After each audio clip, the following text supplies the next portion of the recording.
Viajantes Bem-Vividas.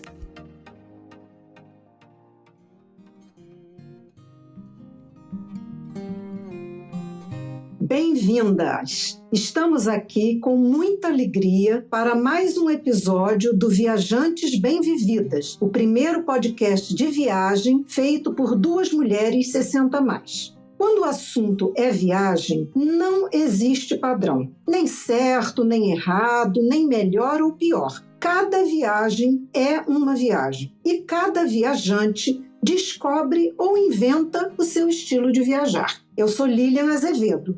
E eu sou Silvia Iano. Se a gente descobre que viajar é uma grande alegria, mas que exige questões às vezes não tão simples, como por exemplo, planejamento, dinheiro, companhia, o melhor, se é que é isso que você quer, é ir atrás de formas que torne o viajar viável. Nada mais empolgante do que conhecer pessoas que tiveram coragem de não se acomodar às dificuldades ou potenciais impedimentos que estavam vivendo, mas ao contrário, foram à luta para vencer essas dificuldades.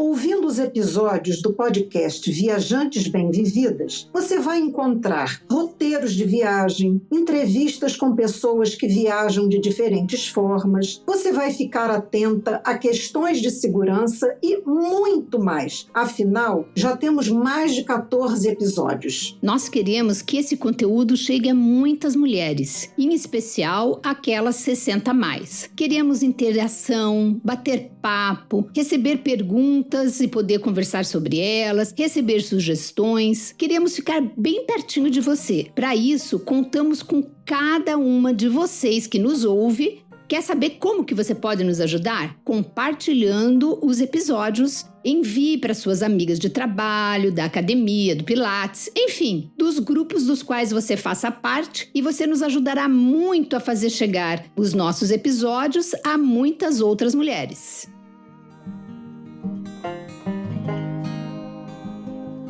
Mudar costuma ser algo difícil, mas ao mesmo tempo desafiador. Muitas vezes só empreendemos mudanças após algum tipo de sofrimento ou dificuldade. Nossa convidada de hoje tem uma história muito inspiradora para compartilhar aqui. Hoje, para conversar sobre viagem e trabalho voluntário, vamos receber a Márcia, conhecida como a Coroa Mochileira. Bem-vinda ao nosso podcast, Márcia. Por favor, se apresente para as nossas ouvintes. Olá, tudo bom com vocês? É um prazer estar aqui participando desse podcast de Mulheres Bem-Vividas. Meu nome é Márcia, tenho 58 anos atualmente e, como muitas mulheres, me aposentei e decidi que precisava fazer alguma coisa com a minha vida, né? Filhos criados, ninho vazio, vamos à luta, né? Vamos descobrir alguma coisa. Muito legal. Seja muito bem-vinda, Márcia. É um prazer recebê-la e estamos curiosas para ouvi-la. Vamos começar pedindo que você nos conte como foi a sua história de viajante. Você viajava com a família quando era pequena, adolescente? Não, eu fui começar a viajar sozinha aos 55 anos. Até então eram viagens curtas, de férias, com marido, família, ou amigos ou a trabalho. Viagem solo foi a partir dos 55 anos. Era isso que eu ia te perguntar. Quando que viajar entrou? Quer dizer, entrou devagarinho, relacionado a trabalho, né? Você trabalhava em que área? Eu sempre fui da indústria, né? Eu trabalhei muitos anos numa multinacional. Me aposentei trabalhando na área de turismo da minha cidade, na prefeitura da minha cidade, na área de turismo. E acho que foi aí que eu desenvolvi o bichinho, né, de viagem me picou. Que legal, Márcia. Que legal, então. Que momento, Márcia, na sua vida você desejou viajar mais e que tipo de dificuldades você encontrou? Parece que tudo começou a fervilhar quando você se aposentou, foi isso mesmo? Na realidade, eu me aposentei com 51 anos, né? Depois de 30 anos de trabalho, né? Ou contribuição. e fiquei muito feliz porque estava finalmente conseguindo o sonho de todo brasileiro, que é se aposentar, né? Não preciso mais trabalhar, mas ainda tinha uma filha pequena, né? Adolescente, cursando o 2º grau e ainda tinha ela como uma pessoa ou algo que eu precisasse ainda cuidar. E quando eu estava com 53, ela foi para a faculdade e foi morar em outro estado, na realidade. E aí, né, a gente fica feliz porque ela realizou um sonho dela, eu consegui minha filha para a faculdade, não precisava mais nenhum tipo de cuidado, aquela coisa de tem que fazer almoço, tem que cuidar da casa, tem que lavar a roupa, tem que fazer não sei o quê. Não tinha mais nada, era só eu e eu. E aí, no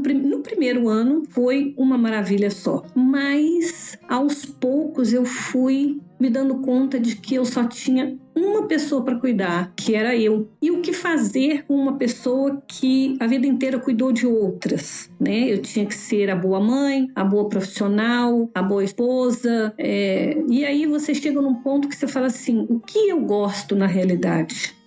O que me dá prazer de fazer, né?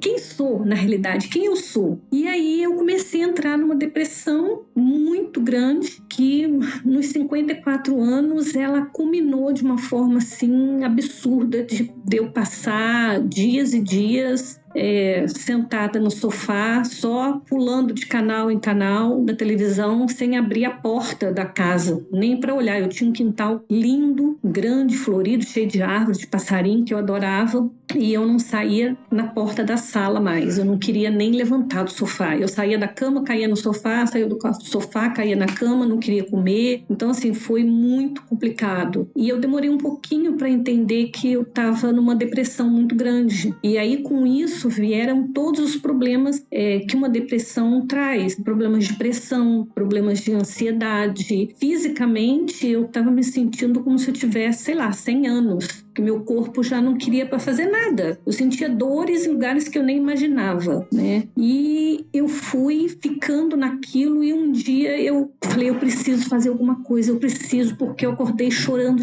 muito. E eu falei, eu tenho que sair disso, eu preciso sair de casa, eu preciso ver gente. E aí eu peguei a bicicleta, porque eu morava numa cidade bem tranquila, bem pacata, e peguei a bicicleta e saí andando. Parei numa praça grande e vi os casais, as famílias passeando, os filhos brincando, e aí eu voltei a chorar, né? No meio da pracinha, sentada e abrindo a boca a chorar. E aí eu falei, eu preciso fazer alguma coisa. Aí eu falei, mas eu não quero fazer nada, eu não tinha vontade de fazer absolutamente nada. Eu queria fugir de mim mesma. E aí eu me dei conta de que eu estava deprimida, porque até então eu não tinha essa noção. Eu falei, eu estou com depressão. Mas eu não queria ir buscar um tratamento, porque a minha filha mais velha já tinha me levado para médico. Não, você tem que procurar um psiquiatra. E aí ele passa remédios tarja preta. Você tem que procurar um geriatra, porque você já está velha e você está com muitas dores. Você tem que procurar um cardiologista. E assim, começou aquela saga de passar de médico em médico e os exames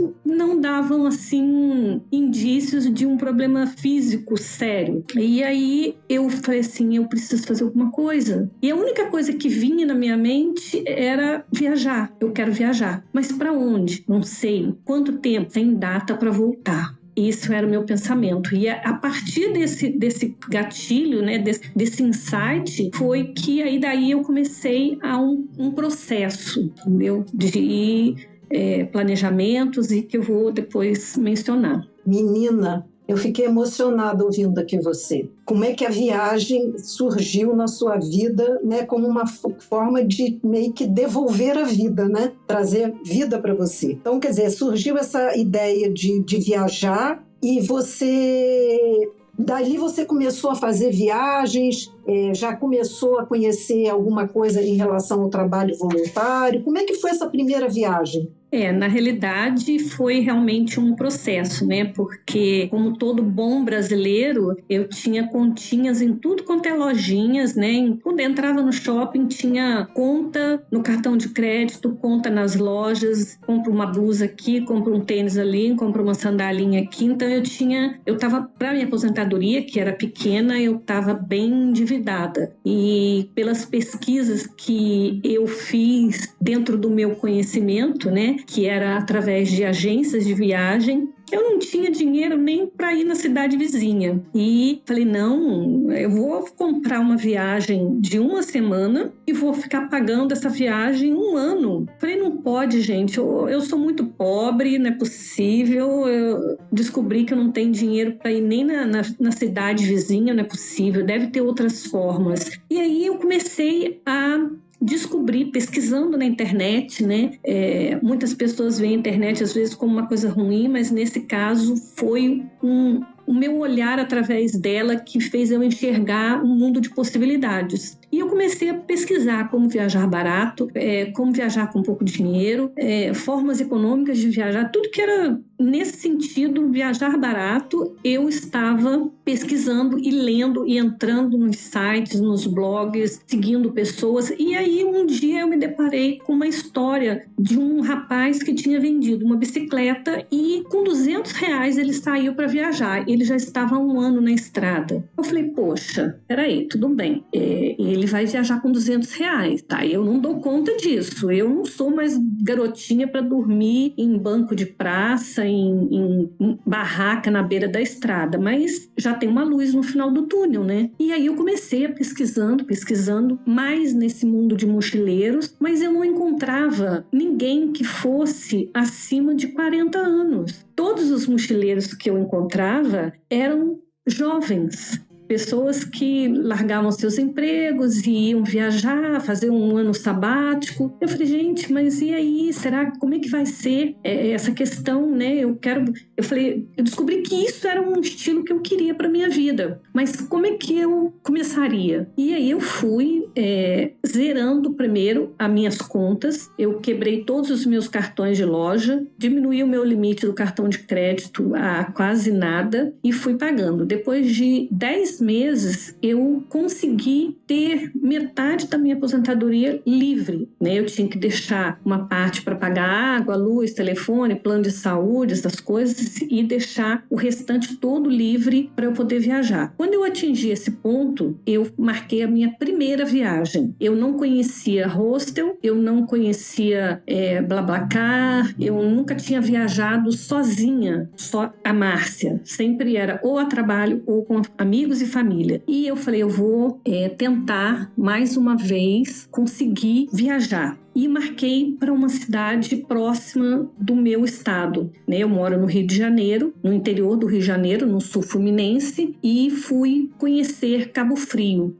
Arraial do Cabo, que eu não conhecia. E fui para um hostel. E foi a experiência mais maravilhosa que eu tive na minha vida, porque eu conheci pessoas diferentes, eu conheci lugares que eu nunca tinha ido e foi bom demais da conta. E eu usei o BlaBlaCar pela primeira vez e foi maravilhoso, apesar do medo, não vou nem falar medo, foi pânico que a minha filha mais velha principalmente teve, porque como assim, mãe, você vai entrar num carro com um desconhecido ir para um lugar, né? Você vai ficar num hostel, como assim, com outras pessoas? Você tá maluca, você tá ficando louca. Isso aí, olha, é a sua depressão que tá falando. Você não tá batendo bem da cabeça, não. Você tem que ir para um psiquiatra mesmo. Mas eu decidi que eu ia e eu fui. E, gente, foi a coisa assim, uma experiência tão maravilhosa que eu fui para ficar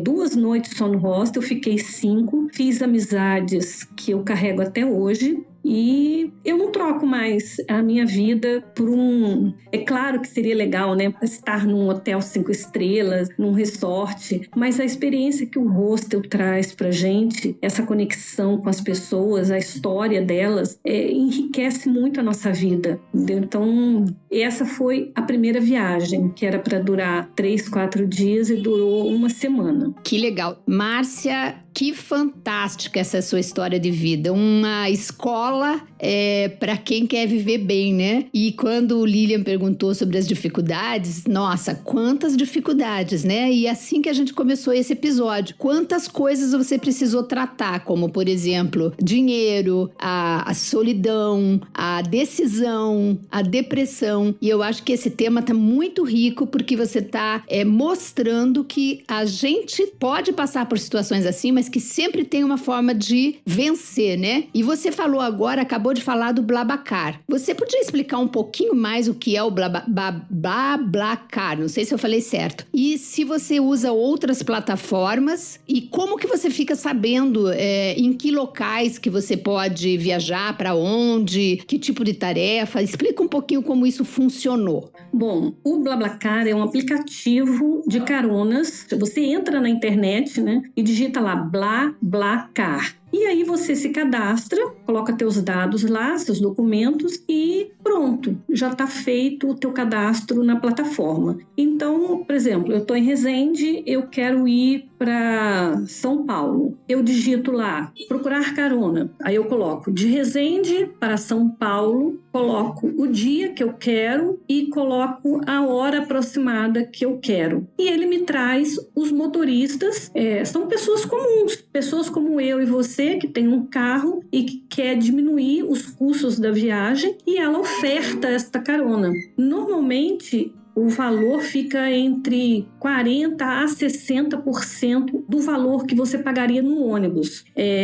Aí você achou um motorista que te agrada, o preço tá legal, o horário é super dentro do que você espera, e aí você vai e analisa. O documento dele é verificado, as avaliações que ele tem ali de outros viajantes são boas, né? Porque ele tem uma nota, a carona dá uma nota e o caronista também recebe uma nota. Então é uma segurança para as duas pessoas, porque eu pegando carona, eu sou avaliada. Se eu sou uma pessoa pontual, se eu sou uma pessoa agradável, esses pontos todos. O motorista, ele é avaliado na pontualidade, na qualidade do veículo que ele está ofertando a carona, dirigir, né, se ele é um bom motorista, tudo isso é avaliado. Então é um aplicativo que eu uso muito mesmo. A primeira coisa, vou fazer uma viagem, primeiro passo é ver se tem uma carona para o lugar. Quer dizer, primeiro passo não, né? Esse é o segundo passo, porque o primeiro eu vou procurar um local para ficar, né? Depois é que eu entro no BlaBlaCar. Não mudando de transporte ainda, tem um outro que eu comecei a usar há pouco tempo, que é a Buser, só que infelizmente ela ainda não está em todas as capitais, em todas as cidades, e eu usei de Maceió para Salvador. O preço foi super em conta, um ônibus de qualidade, foi leito, eu fui de leito. E o preço super em conta. Então, são duas ferramentas que a gente pode usar para reduzir o valor do transporte. Então, o primeiro é o BlaBlaCar, segundo o Buser, e terceiro eu faço uma avaliação entre ônibus e avião. Eu coloco o preço do ônibus e vejo o custo do avião. E vejo o tempo que cada um demora. Então, se eu vou pagar R$200 para ir para algum lugar e eu vou demorar 10 horas, e se no avião eu vou pagar 250 e vou demorar 1 hora, eu vou pagar 250 no voo, que eu estou economizando tempo, entendeu? Agora, a questão de hospedagem, quando eu estava com 55,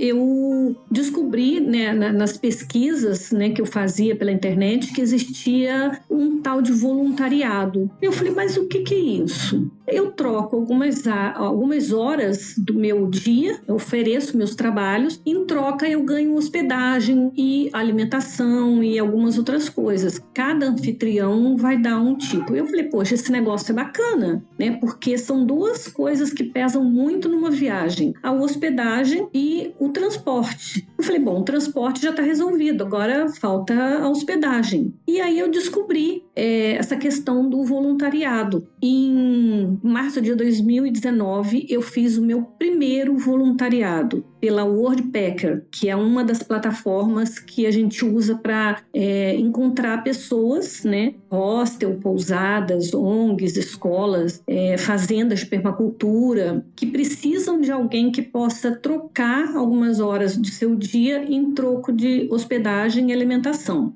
E aí eu fiz a inscrição na Worldpacker. 3 dias depois eu já estava com tudo certo e apliquei para o meu primeiro anfitrião, que foi para Caraguatatuba. Eu falei, eu vou colocar perto de casa, porque eu não sei como é que vai ser. Eu já não sou mais nenhuma jovenzinha. Será que eu vou conseguir algum anfitrião? Porque eu tinha muito medo. Na minha cabeça, eu falava assim, eu sou velha. Que anfitrião que vai querer uma velha para trabalhar no seu hostel, né? Mas eu falei assim, eu vou fazer, seja o que Deus quiser, vai ser um aprendizado, né? Eu vou tentar. E tudo quanto é lugar que eu via, falava assim, não, você tem que aplicar para 10 anfitriões, no mínimo, para você ser aceita em um. Eu apliquei para 2 e os 2 me aceitaram. Eu falei, gente, esse negócio é bom demais? Como assim? Em 30 minutos da minha aplicação, eu já tô com 2 voluntariados agendados, um para Vila Velha, no Espírito Santo, e o outro para Caraguatatuba, em São Paulo, porque eu não conhecia Vila Velha, eu não conhecia o Espírito Santo, meu sonho era conhecer o Espírito Santo.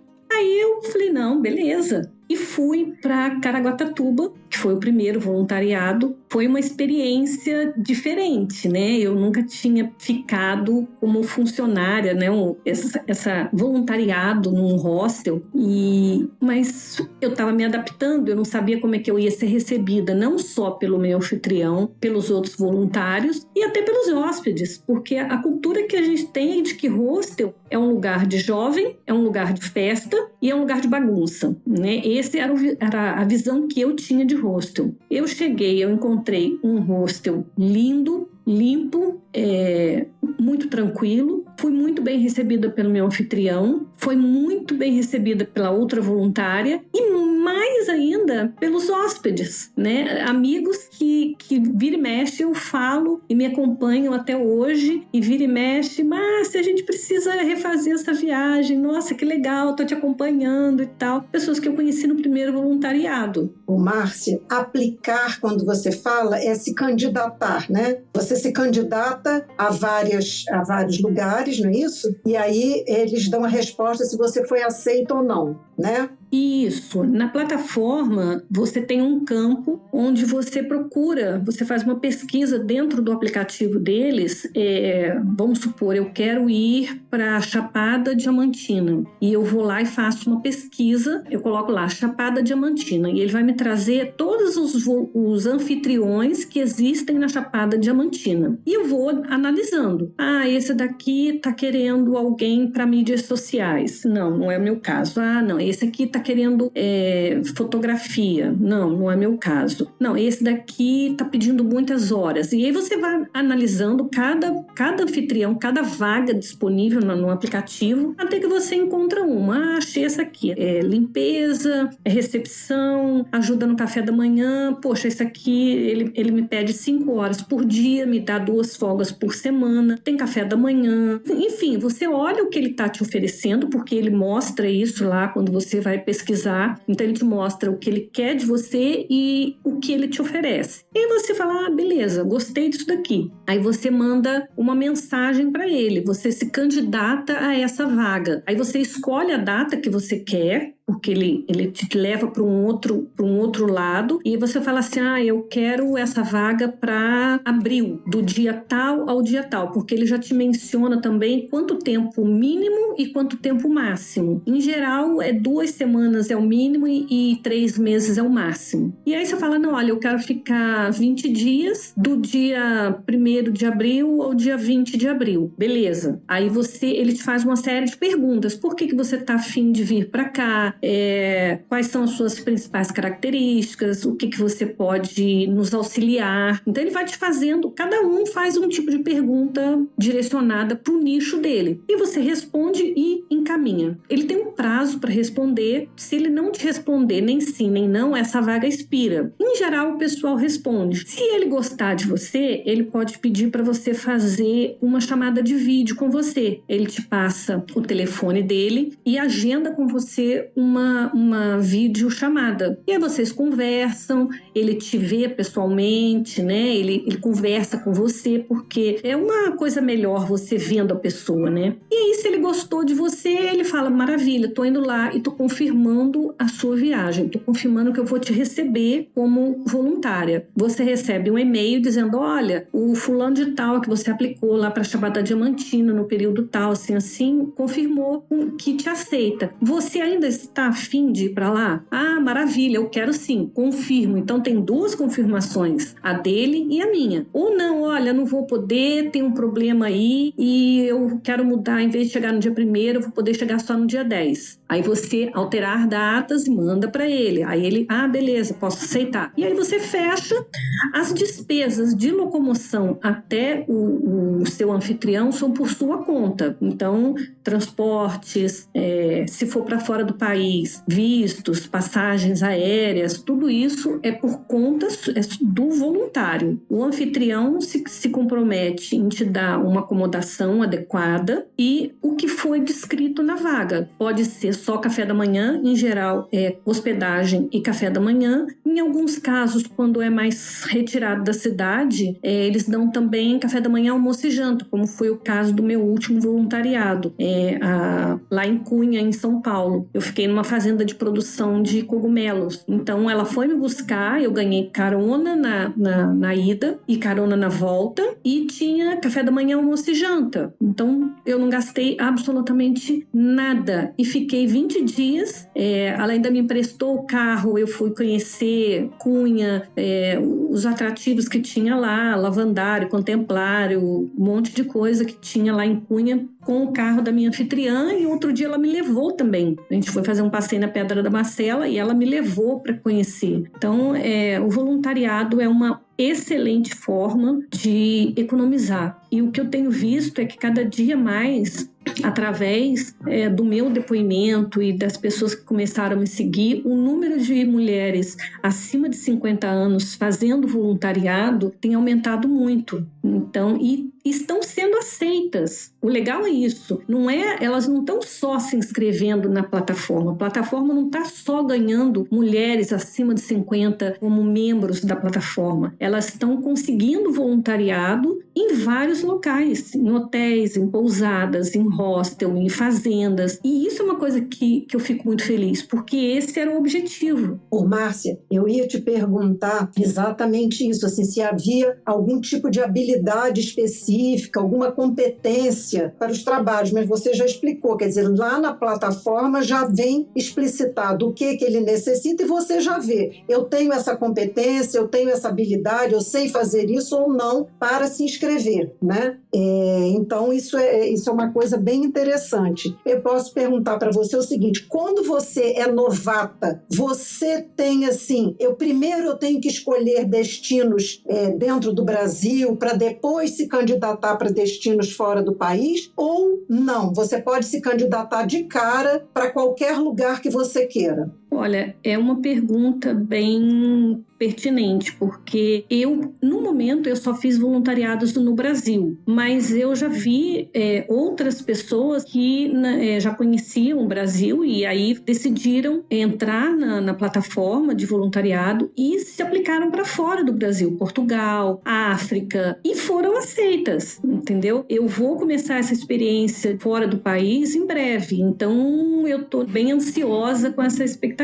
Mas eu acredito que seja possível, porque depende muito de como você se coloca, porque você cria é uma espécie de currículo. Você faz, quando você entra na plataforma, você cria uma espécie de currículo. Então, assim, não é só a sua habilidade profissional, mas também, eu sou envolvida em projetos sociais, eu sou uma pessoa dinâmica, eu sou uma pessoa que aprende muito rápido, eu tenho disposição para o trabalho. Então, esse tipo de característica também influencia muito na hora de você ser escolhida para a vaga. Não adianta nada o cara ser um um profissional top das mídias sociais, mas ele não aceita opinião de ninguém. Ele vai fazer do jeito que ele quer e não do jeito que o anfitrião precisa. Então, assim, algumas características pessoais também são levadas em conta. Muito interessante. Com certeza, né? É um conjunto, né? E eu acho que esse é o grande diferencial, porque nós, 50 mais, 60 mais, temos toda a bagagem de vida profissional, toda a bagagem de mãe, né? De cuidadora, como você disse, mas a gente tem as nossas próprias habilidades, nosso gênio, nossa maneira de ser, né? E até a maturidade para ajustar, se for necessário, para um cenário. Até porque é uma coisa pontual também, né? Você não vai passar o resto da vida, você não vai casar com aquele,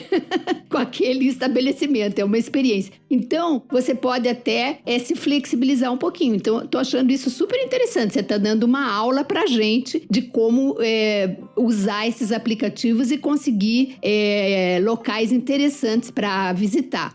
Só fazendo um adendo aí, como você falou de não se casar com o estabelecimento, né? Existem voluntários que ele se aplica para 20 dias e aí ele gosta tanto, ele se dá tão bem com o anfitrião, com as pessoas que estão ali e gosta tanto da cidade que ele renova e vai ficando. Aí quando chega um determinado tempo, ele acaba virando funcionário. Tem vários casos. E quando ele deixa, aí ele vira funcionário, ele aluga alguma coisa e mora. Ele passa a trabalhar onde ele voluntariava e vira morador da cidade. Então, tem muitos esses casos. As pessoas acabam realmente casando com aquele lugar. Olha que interessante. A experiência faz com que ele dê uma guinada na vida, né? E mude para um outro tipo de vida ou lugar e tal. E até descubra uma nova carreira. Já me interessei muito, porque eu tenho esse projeto de ser nômade digital, né? Ficar um tempo maior em alguns lugares. Eu acho que ia combinar muito bem. Mas eu queria te fazer duas perguntas. A primeira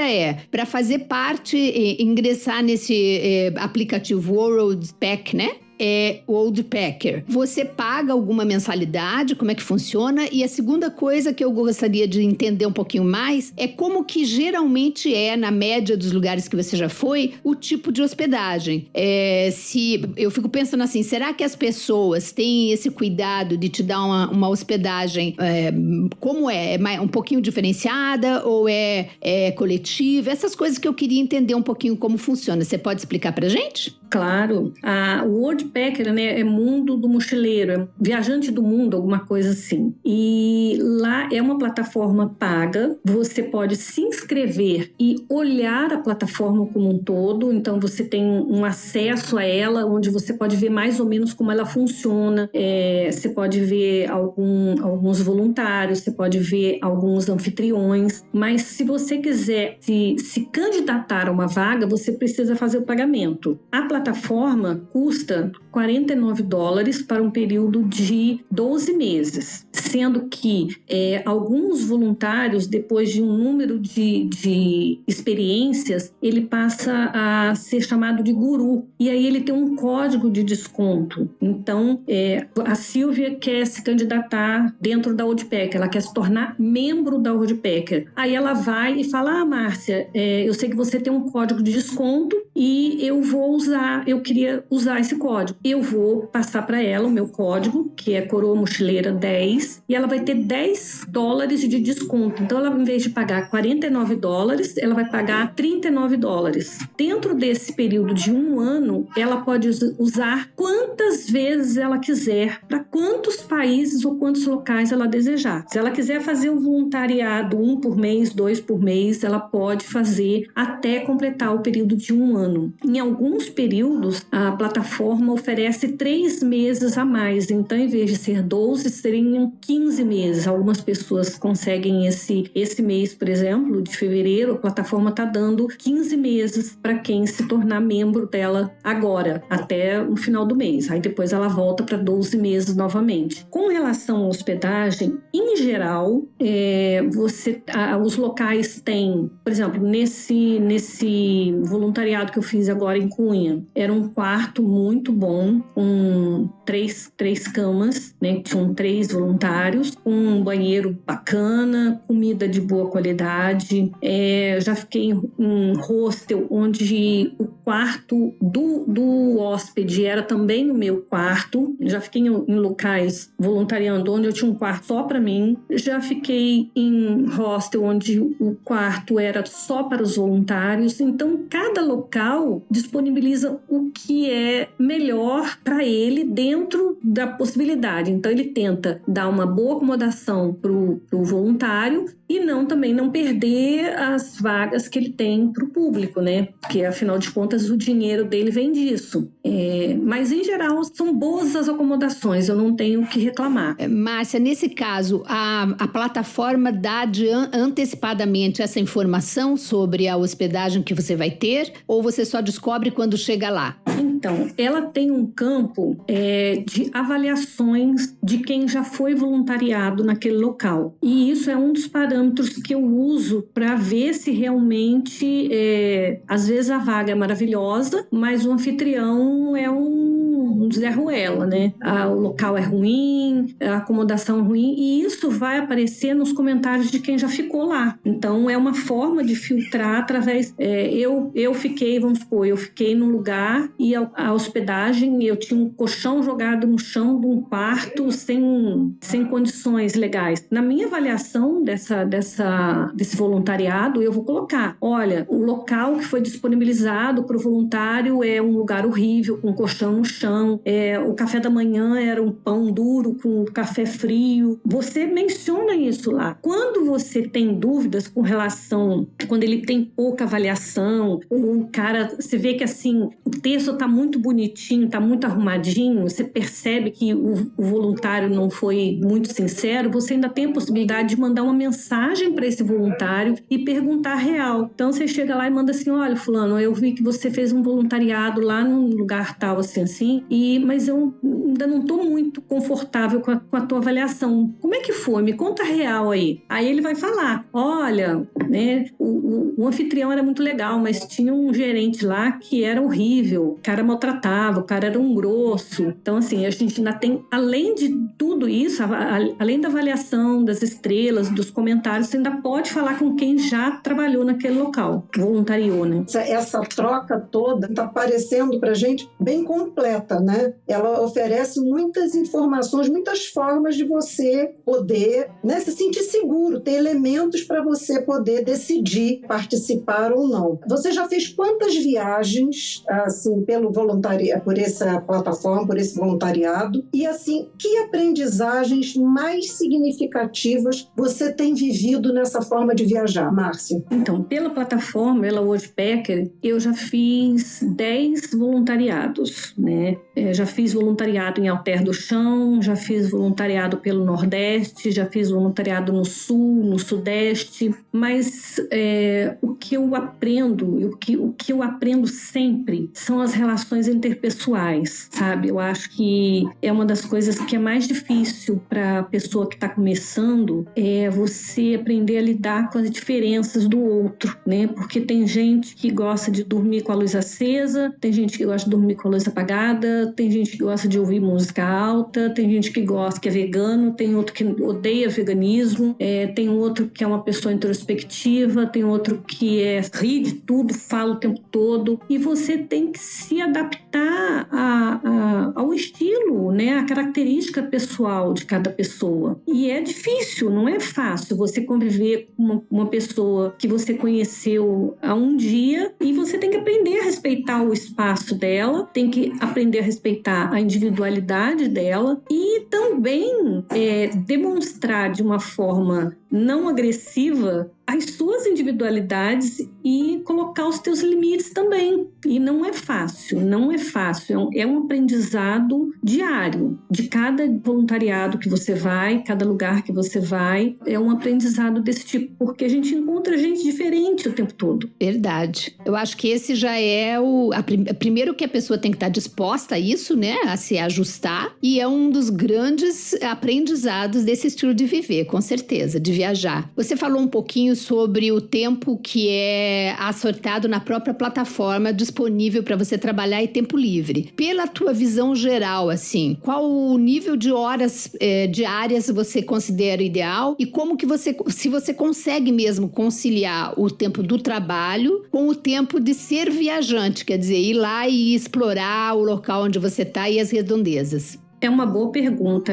Muita gente me pergunta sobre isso, né? O pessoal vem no meu Instagram e pergunta, mas dá para passear? Dá para você conciliar? E eu vou falar que sim, dá para conciliar. Porque, como eu falei antes, lá ele menciona quantas horas ele quer que você disponibilize para eles e quanto tempo ele vai te ter de folga. Então, tem lugares que você trabalha 5 horas por dia e tem uma folga na semana, ou 2 folgas na semana. Tem lugar, por exemplo, esse lugar que eu trabalhei agora, eu trabalhava 8 horas, 3 dias na semana, 4 dias na semana e folgava 3 dias na semana. Então, assim, cada anfitrião, ele dá em geral, assim, na média, são 5 horas por dia e 2 folgas por semana. E são divididos em turnos. Você pode ficar no turno da manhã, que se for hostel, por exemplo, começa às 6, 7 horas da manhã, e aí você vai ajudar no café da manhã dos hóspedes, se ele servir café,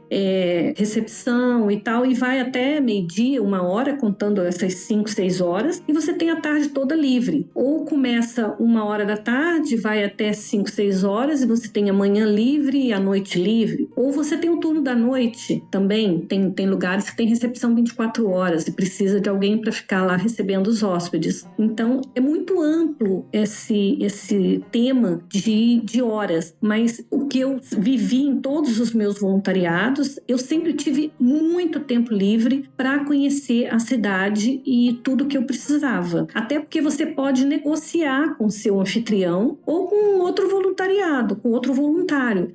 Eu quero conhecer uma cidade vizinha e eu só tenho uma folga na semana. Eu negocio com outro voluntário para ele me cobrir e fico com 2 dias livres e vou conhecer a outra cidade, fico 2 dias num outro lugar. Então, é muito flexível o voluntariado, porque você não é uma CLT, você está ali para auxiliar o anfitrião nas tarefas que ele precisa. Então, você não é um funcionário, você tem que dar o melhor de si, você tem que cumprir o que ele precisa, né? Atender as expectativas dele, fazer tudo com excelência, mas você não é um funcionário. Se de repente você tiver um problema, você chegou, tem 1 semana que você está lá e tem alguém ali que ou você não se adaptou com o local, ou você não se adaptou com o voluntariado que está ali, ou com outro voluntário, você tem a possibilidade de chegar para o teu anfitrião e pedir para ele encerrar aquele voluntariado antes do tempo. Então você tem muitas possibilidades. E em casos super críticos assim, de o anfitrião extrapolar muito o limite dele de ser agressivo, de te maltratar, de te dar condições, a plataforma ainda te dá um seguro que te ajuda a achar, eu não sei se são 2 ou 3 noites pagas em outro local e te auxilia a achar outro local para você voluntariar. Então, assim, a gente tem muitas possibilidades e muita segurança dentro da plataforma. Muito bem, eu estou assim impressionada com a riqueza de coisas, né? É uma verdadeira escola, né? Que isso que você falou, acho que é uma das coisas que a gente tem que na vida da gente, né? E ali você tem N oportunidades de estar vivenciando esse aprendizado do relacionamento, né? Da tolerância e também de se colocar. Achei muito legal isso que você falou. Você estava falando no início que eu achei, assim, eu acho que eu teria um certo preocupação, uma certa apreensão, né? Com a questão, você aceita, eu sou velha, e assim, essa coisa do preconceito foi uma preocupação sua de início, mas assim, aí quando você chega, você começa a trabalhar, você começa a estar, né, você já fez bastante voluntariado desde que você começou, você percebe algum tipo de preconceito em relação à idade e um preconceito quando você diz em outros contextos de que você é uma mochileira, você percebe, quer dizer, ou preconceito com a idade lá dentro desse trabalho e fora dele, um preconceito com o tipo de viagem que você faz? De forma nenhuma. Foi uma coisa só, na minha cabeça mesmo, porque eu sou tão bem recebida né, no primeiro, no segundo voluntariado que eu fui para o Espírito Santo, as donas do hostel não queriam me deixar sair de lá. Não, viraram amigas. Um voluntariado que eu fiz no Sul, em Canela, eu já posso falar que eles são da minha família. Eu já fui para lá 4 vezes e agora eu fui passar o Natal com eles. Eles já me receberam na casa deles, eu já passei 1 mês como visitante, não queriam nem deixar eu me voluntariar. Fui passar o Natal com eles agora, levei minhas filhas para eles conhecerem, né? E elas conhecerem, porque eu falo tanto neles que não vão lá conhecer esse povo, porque não é possível, né? O que eles têm de tão especial? Então, a gente vira amigo dos anfitriões, né? Eles são maravilhosos e não tem nenhum tipo de preconceito por parte dos anfitriões e nem dos voluntários. E com relação às pessoas, quando eu comento que eu sou uma mochileira, né? Ou quando me vem com a mochila nas costas e cabelo grisalho, nossa, menina, é um sentimento de admiração pelo que eu vejo. Alguns falam assim, nossa, mas você é louca, como assim? Com a cidade, assim, nossa, mas quantos quilos tem essa mochila? Eu falo, 10 quilos. Menina, mas isso é muito, por que você não prefere uma mala? Não, eu prefiro a minha mochila. E admiração, e eles querem ouvir a sua história, como é que você começou, o que você começou, como é que você faz, aí começa a te seguir, começa a comentar. Então, assim, em nenhum momento eu sinto preconceito por parte de ninguém mesmo. No começo foi as minhas filhas, né, que falaram que eu era meio maluca, mas hoje em dia elas são as que mais me defendem e que mais me ajudam em tudo. Não, gente, segue, você já tá seguindo a Coroa Mochileira ou a minha mãe, ó, segue ela lá. Então, é maravilhoso ser a Coroa Mochileira. E, Márcia, conta pra gente se nessa sua experiência toda, né, de voluntariado, você teve algum tipo de perrengue no trabalho que você desenvolveu, no local ou em outra situação qualquer? Olha, no trabalho não é bem um perrengue, é mais uma adaptação com relação à convivência, né? Porque tem gente que realmente é impossível conviver com ela. Então, você tem que entrar no modo zen e tentar... Ou você ignora completamente a pessoa e finge que ela não existe, né? Que ela é um poste ali e só fala de trabalho. Ou, né, faz a boa e, ai, que maravilha, que não sei o que não é o meu caso. Eu simplesmente ignoro a pessoa. Quando é uma coisa, assim, muito absurda. Mas, em geral, eu tenho um relacionamento muito tranquilo com as pessoas que estão na minha volta. Tanto os anfitriões como os voluntários. Agora, perrengue, às vezes, eu passo... com relação a transporte, né? Eu já tive alguns perrengues, assim, de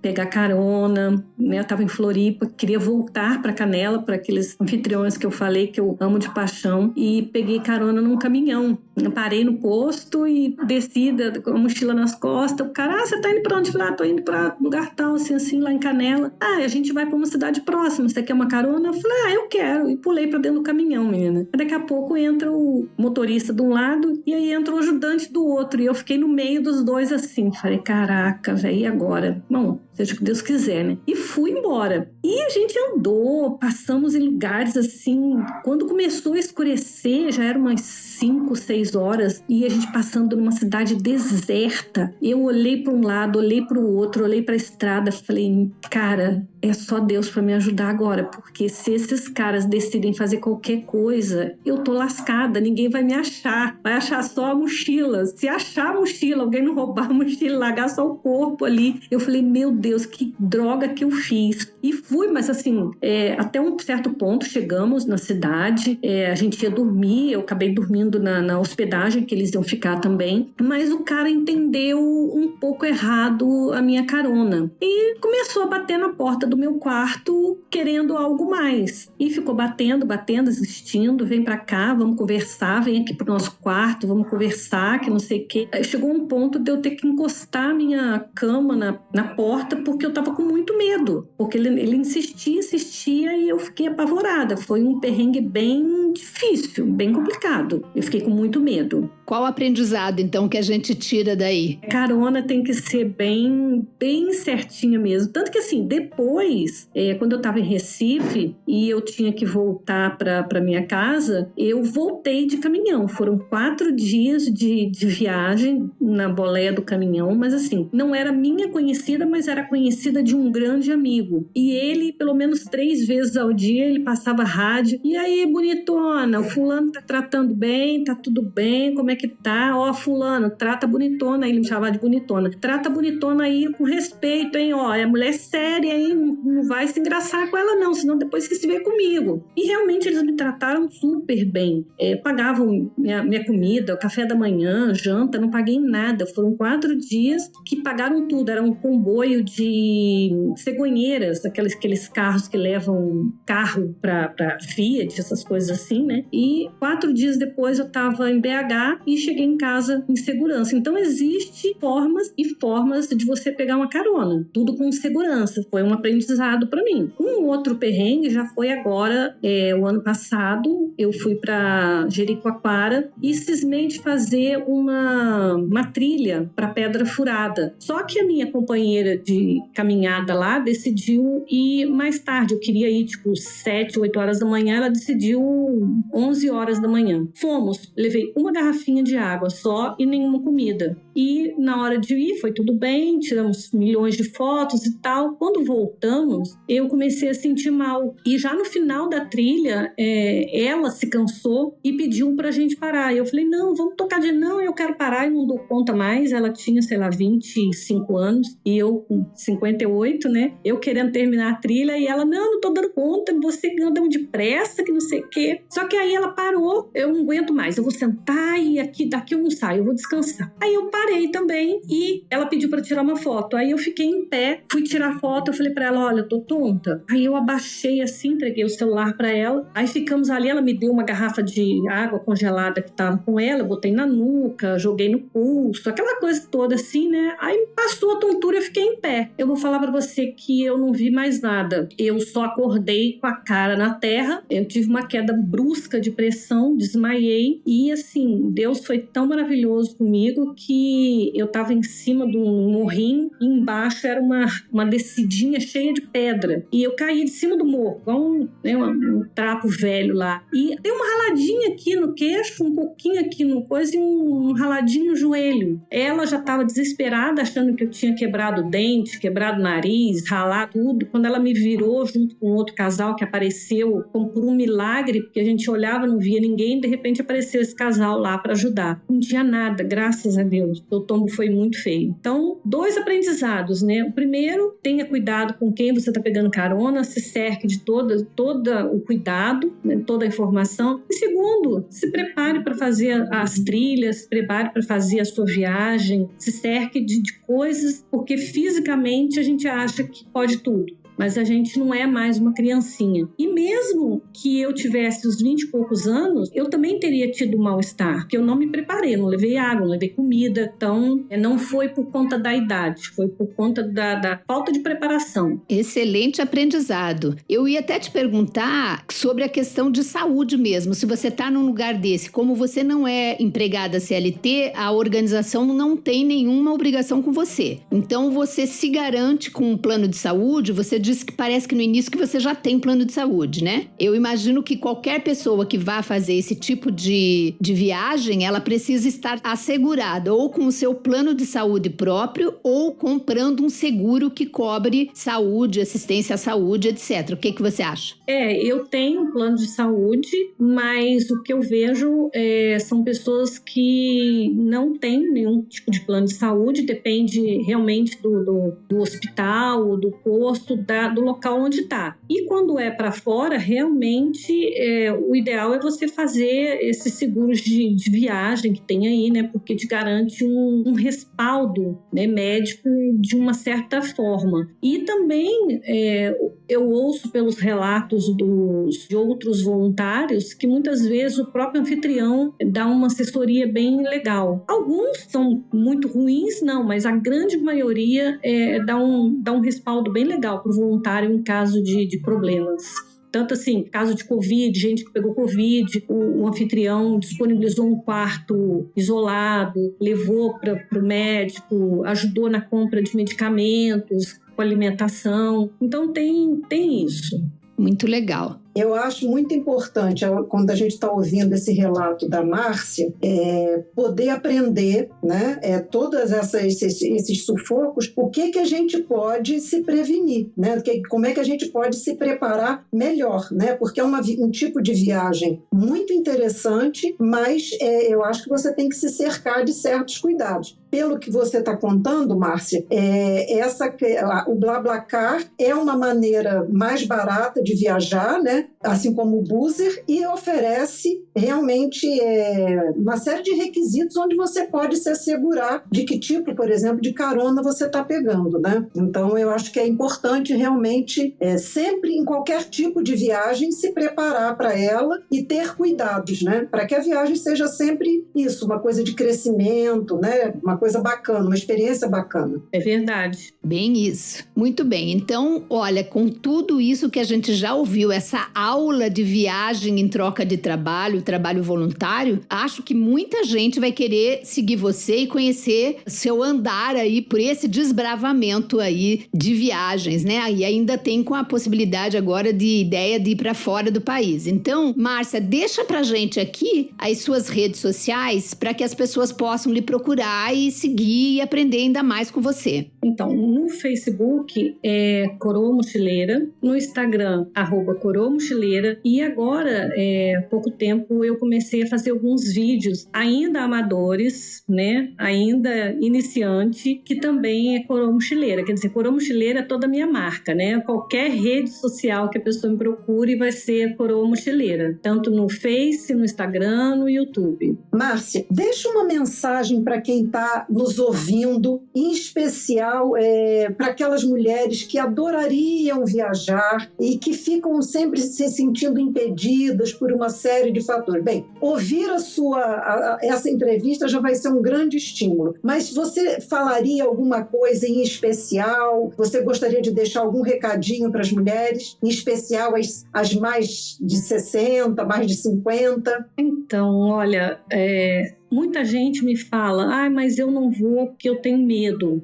Eu não vou porque eu ganho muito pouco. O que eu falo sempre para todo mundo, eu fui com medo, eu vou com medo. Cada coisa que eu vou é uma experiência nova. Se eu chego numa cidade, a cidade é uma cidade desconhecida para mim. Eu tenho medo, só que eu vou com medo mesmo. Não tenha medo de ter medo. Você vai se encontrar com situações que você vai ter que aprender o tempo todo. Então você tem que aprender a andar de ônibus naquela cidade, você tem que aprender os locais onde você vai encontrar uma comida mais em conta, você tem que aprender a se sociabilizar com as pessoas que estão no local. Tudo é aprendizado, e depois de uma certa idade, esse tipo de situação que a gente se coloca faz com que a mente da gente gire a engrenagem, ela vai azeitando a nossa engrenagem, então a gente vai ficando mais rápida no pensar, mais rápida para pesquisar, mais rápida para aprender. Então vá com medo mesmo, gente. Se jogue. Se você não consegue ir, ficar como hoje eu faço, fico 4 meses fora, vá na cidade vizinha, encontre oportunidades de você conhecer um local que você quer conhecer de um dia. Faz um bate-volta, vai de manhã, volta de tarde. Tente, né? Você já vai ter que descobrir pesquisar um parque, qualquer um museu para você conhecer. Você vai ter que ver como que você vai chegar naquele local, se tem que pagar entrada, se tem dia de graça, quer dizer, um monte de coisas. Numa ida de bate-volta você já vai aprender, e cada vez que você se coloca nisso, você vai ficando mais esperta, porque você já aprendeu uma coisinha lá atrás. Então um pinguinho todo dia, você vai aprendendo as coisas. Então não deixe de fazer por medo, faça. É isso que eu deixo para as mulheres. Maravilhoso, Márcia. Eu acho que essa foi uma injeção de ânimo e coragem. E é isso, se a gente esperar até o cenário perfeito e não ter medo, a gente nunca vai, né?